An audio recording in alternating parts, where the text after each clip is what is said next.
Hello दोस्तों, स्वागत है एक बार फिर से आपके अपने चैनल नंद क्लासेस में। हम मध्यकालीन इतिहास पढ़ रहे हैं और मध्यकालीन इतिहास में हम लोगों ने कल विजयनगर साम्राज्य को 3 पार्टों में ख़त्म किया। आज जो हम पढ़ने वाले हैं दिल्ली सल्तनत का प्रांतीय विघटन पढ़ेंगे, जो दिल्ली सल्तनत में कमज़ोर शासन के टाइम पर जो विभिन्न प्रकार के राज्य जो अलग हुए उनके बारे में आज पढ़ेंगे। तो आज देख लेते हैं हम लोग का कौन कौन सा प्रमुख राज्य पढ़ेंगे। तो आज हम लोग जो पढ़ेंगे दिल्ली सल्तनत का प्रांतीय विघटन में, वो हम लोग पढ़ेंगे जौनपुर, मालवा और राजपूताना जो कि राजस्थान का। आज ये हम लोग प्रांतीय विघटन के बारे में पढ़ेंगे कि क्या क्या इनकी खास उपलब्धियां रहीं और कब किनके टाइम में ये अलग हुए, इनके संस्थापक कौन कौन है, प्रमुख वंश कौन से रहे, इनकी प्रमुख उपलब्धियां क्या रही, इनके बारे में आज हम लोग पढ़ेंगे। तो चलिए हम लोग बिना टाइम को वीडियो की शुरुआत करते हैं। आज जो हमारा टॉपिक है वो दिल्ली सल्तनत की प्रांतीय विघटन का पार्ट 1 है, जिसमें हम लोग जौनपुर, मालवा, राजपूताना राजस्थान को पढ़ेंगे। तो पहला जो हमारा टॉपिक रहेगा जौनपुर उत्तर प्रदेश के एग्जाम की दृष्टि से बहुत इंपॉर्टेंट है और काफ़ी अच्छे क्वेश्चन इनसे पूछे जाते हैं डायरेक्ट 1G एग्जाम में। तो चलिए जान लेते हैं जौनपुर के बारे में। इसका जो स्थापना होता है वो 1359 में, जौनपुर का जो आपका स्थापना होता है वो 1359 में फिरोज शाह तुगलक द्वारा जौना खां की याद में होता है। जो फिरोज शाह तुगलक का भाई होता है गयासुद्दीन तुगलक, जिसका मूल नाम जौना खां होता है, उसकी याद में यह बनवाता है MBT 1359 में। इसकी जो यह स्थित है या गोमती नदी के तट पर है। डायरेक्ट एग्जाम में पूछा गया कई बार यूपी, लेखपाल और सब एग्जाम में कि जौनपुर किस नदी के तट पर है, तो ये गोमती नदी के तट पर जौनपुर आपका स्थित है। जब यह स्वतंत्र होता है तो मोहम्मद शाह के समय होता है। 1389 में मोहम्मद शाह तुगलक वंश का एक शासक होता है, उसके सामने अलग स्वतंत्र हो जाता है मोहम्मद शाह के समय पर। और जो इसका संस्थापक होता है वो ख्वाजा जहान मलिक सरवर होता है। जो इसका संस्थापक होता है जौनपुर का स्वतंत्र राज्य का, वो ख्वाजा जहान मलिक सरवर होता है। इसकी जो उपाधि होती है वो मलिक उस सरकी, जो जहान मलिक सरवर की जो उपाधि होती है मिलती है इसे मलिक उस सरकी। इसी उपाधि के कारण शासन करने वाले वंश, इसी उपाधि के कारण आगे जो शासन करने वाले वंश होंगे वो सरकी राजवंश कहलाएंगे। सरकी शासन के अधीन यहाँ हुई संस्कृत उन्नति के कारण जौनपुर को भारत का सिराज कहा जाता है। जौनपुर को जो आपके है वो भारत का सिराज कहता है। बहुत ही इंपॉर्टेंट पॉइंट है एग्जाम के दृष्टि से, कई बार एग्जाम में पूछा गया है। तो सरकी राजवंश का क्रम हम देख लेते हैं क्या क्या प्रमुख रहे हैं जौनपुर के टाइम में। तो सरकी राजवंश का जो क्रम में मलिक सरवर जो इसका संस्थापक था, 1389 से 1399 तक 10 वर्षों में शासन किया। उसके बाद आता है मोहम्मद मुबारक शाह सरकी, 1399 से 1402। यह पहला सुल्तान होता है पहला शासक होता है जिसने सुल्तान की उपाधि धारण की। मलिक सरवर याद रखिएगा, मलिक सरवर ने कोई उपाधि धारण नहीं की थी, पर मुबारक शाह सरकी ने सुल्तान की उपाधि धारण की। आगे आता है इब्राहिम सरकी, जो इब्राहिम सरकी शक्तिशाली शासक होता है जौनपुर का।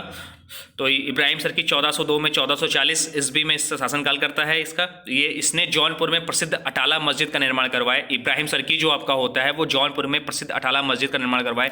काफ़ी इंपॉर्टेंट है एग्जाम की दृष्टि से कि अटाला मस्जिद का निर्माण किसने करवाया, तो इब्राहिम सरकी ने कराया। और ये कहाँ पर है, तो जौनपुर में है। इसके बाद आपका आता है महमूद सरकी, जिसका टाइम पीरियड होता है 1440 से 1457। उसके बाद आपका आता है मोहम्मद सरकी, जिसका टाइम पीरियड होता है 1457 से 1458। उसके बाद आता है हुसैन सरकी 1458 से 1479 के बीच। यह भी शक्तिशाली राजा होता है और यह जामा मस्जिद का निर्माण यह भी कराता है। जो आपके कई प्रकार के वैसे जामा मस्जिद है, पर जो जौनपुर का जामा मस्जिद है उसका निर्माण जो है हुसैन सरकी ने कराया। ये भी एग्जाम की दृष्टि से इंपॉर्टेंट है। बहलोल लोदी, जो लोदी वंश एक शासक आता है, बहलोल लोदी ने जौनपुर पर अधिकार कर अपने पुत्र बारबक शाह को प्रशासक यहाँ नियुक्त करता है। बहलोल लोदी जो होता है जौनपुर का पर अधिकार कर अपने पुत्र बारबक शाह को प्रशासक नियुक्त करता है।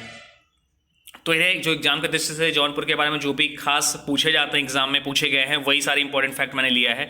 तो जौनपुर को हम लोग खत्म कर लिए हैं। इसके बाद चलते हैं मालवा, जो मध्य प्रदेश में पड़ता है। मालवा के बारे में तो इसकी स्थिति जो होती है वो नर्मदा और ताप्ती नदियों के बीच में पठाई जो क्षेत्र होता है वो मालवा होता है आपका। इसका जो स्थापना होता है 1401 में दिलावर खां द्वारा अंतिम तुगलक सुल्तान नसरुद्दीन महमूद शाह के समय। याद रखिएगा एग्जाम के दृष्टि से कि जो अधिकतर जो राज्य स्वतंत्र हुए वो ज़्यादातर तुगलक वंश के टाइम में हुए। तुगलक वंश में काफ़ी कमज़ोर शासक हुए, या उनकी जो खास उपलब्धि जो उन्होंने खास उनकी योजनाएं थी, उन्होंने लगभग अपने समाज विस्तार की योजना नहीं बनवाई, जिसमें भी वो राज करते थे उसी में लगभग सिमट कर रह गए। तो ये 1401 में दिलावर खां द्वारा अंतिम तुगलक सुल्तान नसरुद्दीन महमूद शाह के समय में मालवा स्वतंत्र हुआ। इसकी जो प्रारंभिक राजधानी थी वो धार थी। आपकी जो प्रारंभिक राजधानी थी मालवा की वो धार थी। प्रमुख शासक जो इसके हुए हैं या इस संस्थापक जो मान लें, प्रमुख शासकों में इसके संस्थापक रहे वो दिलावर खां, मैंने आपको पहले ही बता दिया 1401 से 1405 ईस्वी में। उसके बाद जो आता है इसका महत्वपूर्ण शासक हुसैन शाह, एग्जाम के दृष्टि से इंपॉर्टेंट है। हुसैन शाह 1405 से 1436 लगभग 31 वर्षों तक इसने शासन किया, 1405 से 1436। इसका जो मूल नाम रहता है अल्पखा रहता है। इसने राजधानी परिवर्तन की, ध्यान रखिएगा, जो इसकी प्रारंभिक राजधानी होती है वो धार होती है, पर राजधानी परिवर्तन कर इसने राजधानी मांडू राजधानी जो है मांडू से इसने धार बनाया, मांडू राजधानी बनाया धार से बदलकर। इसने नर्मदा नदी के तट पर होशंगाबाद नगर बसाया, ये ध्यान रखिएगा। इसने नर्मदा नदी के तट पर होशंगाबाद नगर की स्थापना की। यह सूफी संत बुरहानुद्दीन का शिष्य था। जो भी लाइनें हैं एग्जाम की दृष्टि से बहुत ही महत्वपूर्ण है कि पॉइंट पूछे गए एग्जाम में, तो यह सूफी संत बुरहानुद्दीन का शिष्य था। 1436 में इसके पुत्र मोहम्मद शाह की हत्या कर 1436 में इसके पुत्र मोहम्मद शाह की हत्या कर वजीर महमूद ने खिलजी वंश की स्थापना की। मालवा में भी खिलजी वंश का स्थापना होता है। तो 1436 में इसके पुत्र मोहम्मद शाह की हत्या कर, हुसैन शाह एग्जाम की दृष्टि से बहुत इंपॉर्टेंट है। 1436 में हुसैन शाह के पुत्र मोहम्मद शाह की हत्या कर वजीर मोहम्मद खिलजी ने खिलजी वंश की स्थापना करता है मालवा में। और मांडू को जो है आपका आह्लाद प्रदायक अर्थात आनंद देने वाला नगर भी कहा जाता है। मालवा का खिलजी वंश लिए आप जान लेते हैं, मालवा के खिलजी वंश। तो संस्थापक जो इसका होता है महमूद खिलजी। 1436 से 1469 के बीच इसने एक युद्ध लड़ा है, सारंगपुर का युद्ध 1437 में। मेवाड़ रियासत के राणा कुंभा बहुत ही महत्वपूर्ण राजा है मेवाड़ रियासत और आपके राजपूताना राजस्थान में पढ़ेंगे। तो मेवाड़ रियासत के राणा कुंभा और महमूद खिलजी के मध्य होता है। इस युद्ध में दोनों राजाओं ने अपनी अपनी जीत का दावा किया। मजे की बात है, इस युद्ध में जो दोनों ने अपने अपने विजय स्तंभ बनवाए, दोनों राजाओं ने अपनी अपनी जीत का दावा पेश किया है। कुंभा चित्तौड़ में विजय स्तंभ तथा खिलजी ने मांडू में 7 मंजिल वाले स्तंभ निर्माण किया है। इसकी मृत्यु के पश्चात इसका पुत्र गयासुद्दीन गद्दी पर बैठा, जो अत्यंत विलासी प्रवृत्ति का था। महमूद खिलजी के बाद इसका पुत्र जो है गयासुद्दीन गद्दी पर बैठा, जो अत्यंत विलासी प्रवृत्ति का था। 1531 में गुजरात के शासक बहादुर शाह द्वितीय ने मालवा पर आक्रमण किया। बहादुर शाह सुल्तान पर इसमें जीत नहीं पाता, वो मारा जाता है। 1562 में अकबर ने अब्दुल्ला खां के नेतृत्व में मालवा पर अधिकार कर लिया। इस टाइम में जो यहाँ शासक होता है वो बहादुर शाह रहता है, बहादुर शाह प्रथम रहता है। अब आगे हम देख लेते हैं राजपूताना राजस्थान से। इसके तो जो हम इंपॉर्टेंट ज़्यादा जो बड़े बड़े फैक्ट्स हैं, जो इसके प्रमुख शासक, उसको हम जब आने वाले किसी युद्ध में जो आगे युद्ध लड़ते हैं उनके बारे में पढ़ लेंगे, वहाँ पढ़ लेंगे। पर जो इससे प्रमुख राजपूताना राजस्थान से पूछा गया इंपॉर्टेंट, जैसे कि आपका बीकानेर की स्थापना और सब पूछेंगे, तो वो मैंने इस टॉपिक में लिया है, तो बहुत अच्छे से हम लोग कवर करेंगे। तो राजपूताना में पहला जो होता है वो मेवाड़, जिसे आधुनिक उदयपुर भी कहते हैं। इसका जो संस्थापक होता है गुहिला वंश का होता है। मेवाड़ जो आधुनिक उदयपुर, उसका जो संस्थापक होता है गुहादित मेवाड़ का गुहिला वंश। इस वंश के शासक बप्पा रावल ने 8वीं शताब्दी में चित्तौड़ पर अधिकार किया। जो इस वंश का शासक होता है बप्पा रावल, मेवाड़ वंश का, गुहिला वंश का, बप्पा रावल ने 8वीं शताब्दी में चित्तौड़ पर अधिकार किया। इल्तुतमिश ने गुलाम वंश का शासक जो होता है, इल्तुतमिश ने जैत सिंह के समय नागदा को नष्ट कर दिया। नागदा जो इस टाइम होता है यहाँ की प्रारंभिक राजधानी होती है। तो जैत सिंह ने फिर चित्तौड़ को राजधानी बनाया। जो आपका नागदा होता है यहाँ की प्रारंभिक राजधानी होती है, और इल्तुतमिश ने जैत सिंह के समय नागदा को नष्ट कर देता है। फिर जैत सिंह ने चित्तौड़ को राजधानी बनाता है। 1303 में भी अलाउद्दीन खिलजी ने रावल रतन सिंह के समय चित्तौड़ पर अधिकार कर लिया। सुने होंगे आप पद्मावती वाला, तो वही पद्मावती। 1303 में अलाउद्दीन खिलजी ने रावल रतन सिंह के समय चित्तौड़ पर अधिकार कर लिया। हम लोग अलाउद्दीन खिलजी को बहुत अच्छे से पढ़े हैं। अगर आपने देखा नहीं है तो वीडियो में आप प्लेलिस्ट में जाकर अलाउद्दीन खिलजी के बारे में बहुत ही अच्छे से पढ़ लेंगे। बहुत ही अच्छे से एक टॉपिक वहाँ पे पढ़ाया गया है। खिलजी वंश के पतन के बाद राणा हम्मीर ने चित्तौड़ में सिसोदिया वंश की स्थापना की। खिलजी वंश के पतन के बाद हम्मीर ने चित्तौड़ में सिसोदिया वंश की स्थापना की।